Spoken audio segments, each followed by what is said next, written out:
Welcome back to Kids Fun Science. My name's Ken. Today's experiment is the floating letters. As always, adult supervision is required. What you need for this experiment is a plate, which I got at the dollar store, dry erase markers, a measuring cup, and water. So I will explain the science behind it, as I usually do, but here we're going to watch these letters as they seem to magically move around and off the plate there and into a word. As you also see, a little bit of the water is pulling back up into the measuring cup, therefore showing my trick isn't how the letters got into the word science, but how I just reversed the video. So I will show you how to set this up and how to do it. So you write the word that you want. I wrote science. Lightly write it. Do not press hard against the plate so it does not stick very hard.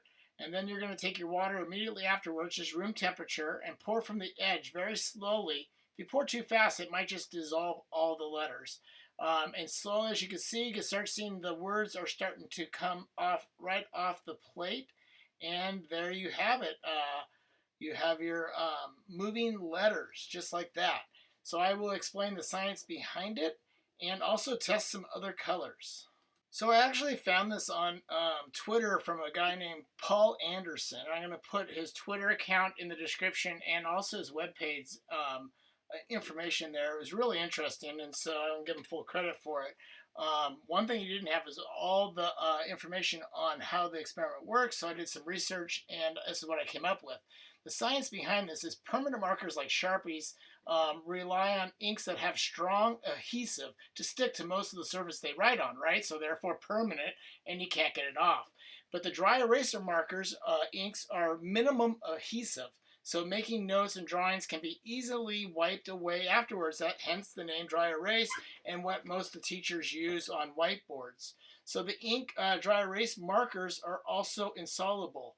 That means it can't be dissolved. It can be dissolved in a liquid. And more importantly, it means it's less dense than water. When you pour the water onto the dry erase word, like I use science, on a smooth surface, which a plate I used at I got at the dollar store, a strong buoyancy force overcomes the stickiness of the ink, pulling the word science off the plate, the surface of the plate, causing it to float in the water. It's just to me, it's just amazing. Now, using a new marker seemed to work really good. I think most of my markers are pretty new. The black was brand new, so that's why it works the most. But when I started using the blue and the green and the red, the blue just totally kind of just wiped out. You don't really see any of the letters at all. You can see here the blue, you can make out a couple of letters, but not as much. Again, you want to go very, very slow. The green is an older pen, so I didn't have any new green pens, but I'm going to give it a shot anyway.